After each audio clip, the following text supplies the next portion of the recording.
Well, throughout our history, Australians have tended to be very supportive of our armed forces. There's been a few exceptions throughout history, but by and large, that's been very true.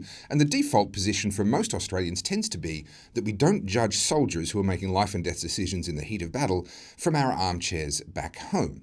And that's all well and good, but we do have to maintain some standard. We do have to maintain some level of expectation, lest we and our own armed forces who are fighting in our name become just as bad as the people that we are fighting against. So, what does one do when they see something that they believe crosses that line? Well, that is the question that my next guest, David McBride, was forced to ask himself in a very real and very tangible way. David, thank you so much for coming on the Aussie Wire. Not at all. Thanks for having me. Now, you were, in fact, in the British military and quite a high-ranking officer in the British military. You then came to Australia. You worked for the Australian Army as a lawyer. And it was in that capacity, I believe, that you came across information that you believed showed that that line had been crossed. Can you talk us through that?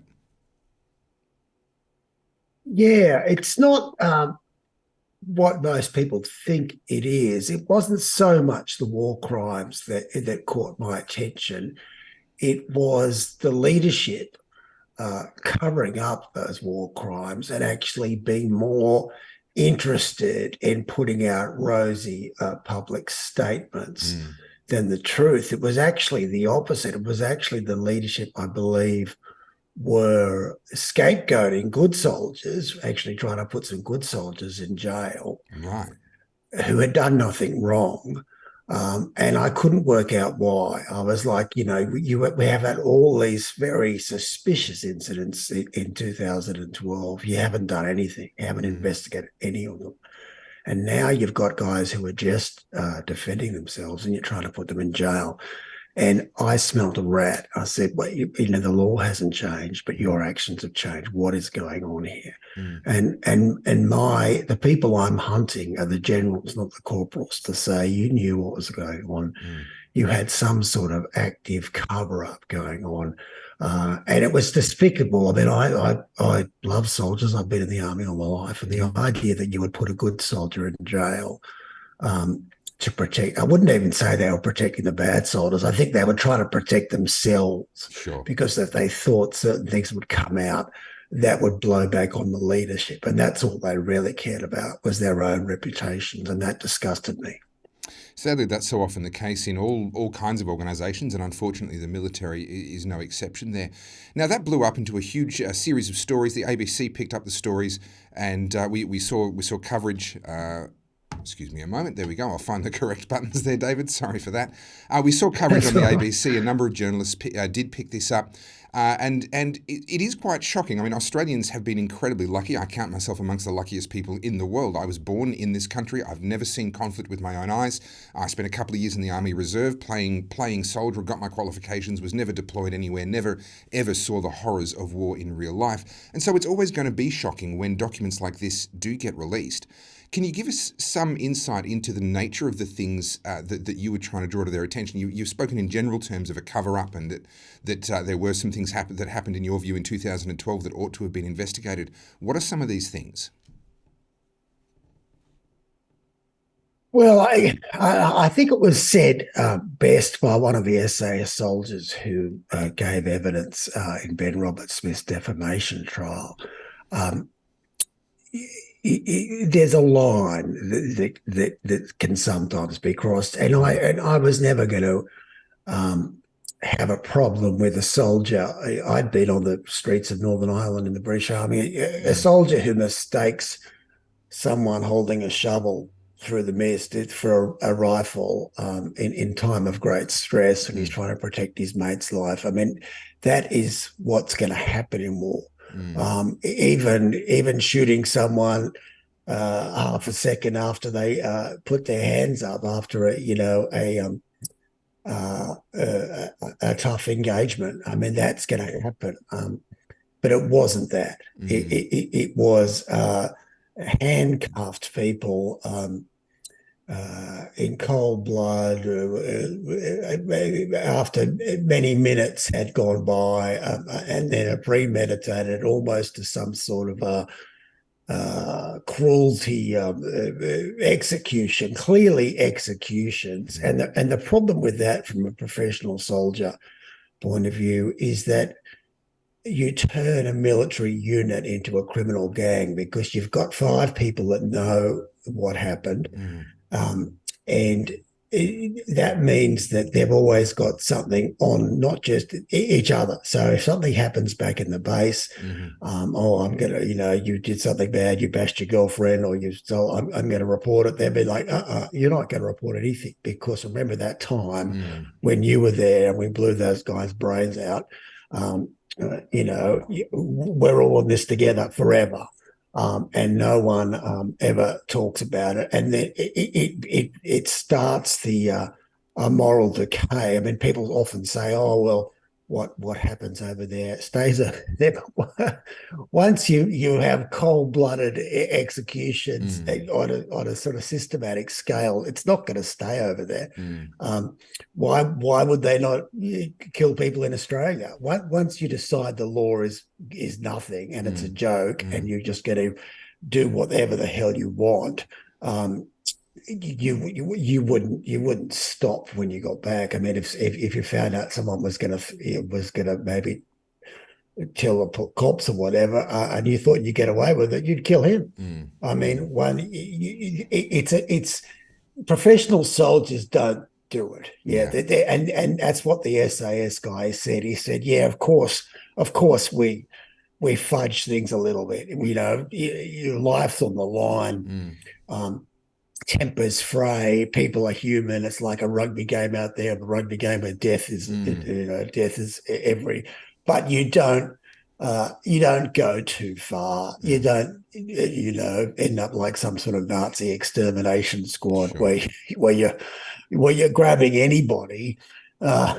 And then blowing them out and having a good laugh about it. I mean, Yeah. that's too far. It's too much. And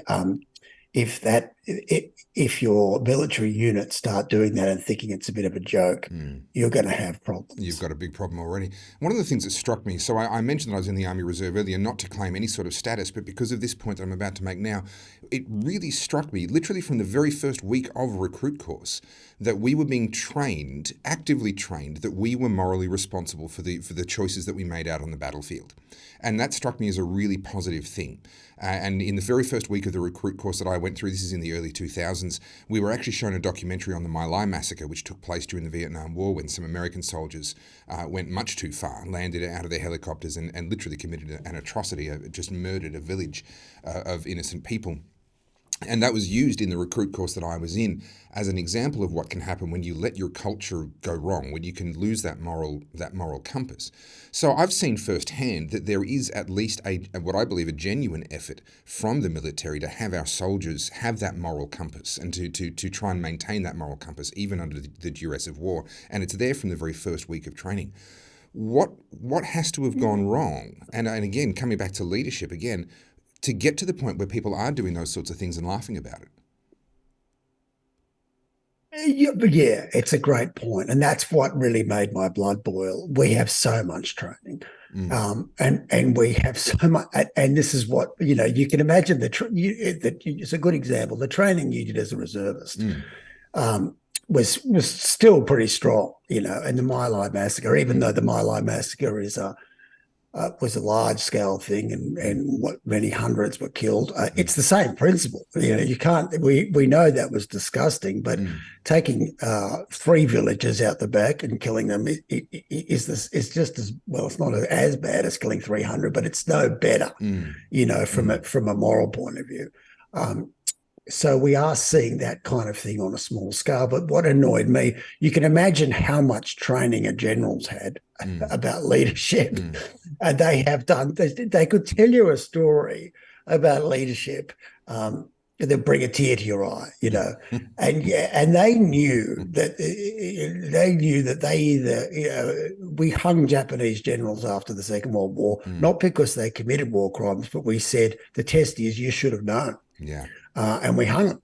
Yeah. And and our generals either knew what was going on or they should have known what was going on. And I believe that they knew, because the way that they did strange things, they didn't investigate a lot of very suspicious things, even though some corporals from the SAS, and the complaints came from within the SAS to say, something bad's going on. And then they suddenly started investigating all sorts of other things as a sort of a magician's distraction, Yeah. and I suspect that was not a coincidence, and that's what disgusted me, to say these are the people who have had so much training about standing up, about doing the right thing, doing the hard thing, etc., etc. And yet, when it came to it, and that kind of duplicity, saying one thing, acting like we were, and you would have seen it in other areas of government, pretending to be all healthy or all this, but actually doing something completely different. And that's what really turned my stomach, to say we are pretending we are all above board and fantastic, Sure. but underneath, it's no accident. We're actually doing the opposite. So, David, we need to wrap this up, but just before we do, your court case is ongoing and it's coming to a little bit of a head. I mean, this is how many years have passed now. Can you give us an update on the court case situation and whether you believe that, as per the request of actually the Veterans Minister for the ACT, whether the Commonwealth Government is likely to ever drop these charges, or if they're going to see it all the way through? Well, that's a good question. I don't know the answer to that. I think that they will see it all the way through. I think it's because there's some sort of vindictive attempt to make an example of me, and it's not really about national security. It's trying to sort of teach people that we will punish anybody that challenges us, that dares to challenge us. Because who knows what will happen if everybody wants to challenge us. But we will see. It's certainly going to be a very unwieldy case. It starts on the 13th of November. Everything is meant to be sort of high security. And they're going to be a jury of 12 people from the streets of Canberra who are going to have to suddenly get a high security clearance. I don't know how that's going to work, but who knows? It's going to be a bit of a circus. And but I would like to say in the last minute, I'm so grateful to all this incredible support I've had, and people like yourself, independent media, have been fantastic. Well, David McBride, thank you so much for sticking your neck out on something that you saw and you believed was wrong, you believed crossed that line. You brought it to our attention thanks to the journalists that picked up the story. I will note just in closing here that actually no charges were ever brought against any of those journalists, and indeed no charges have to this point been brought against any of the soldiers whose actions were called into question from 2012 or any other incidents. So, David McBride, you're the only one on the hook, and you're the one that simply shone sunlight where it needed to be seen. Good luck with the court case, all the best, and thank you so much for coming on the Aussie Wire. Thank you, Topher. Thank you for your good work and all your listeners.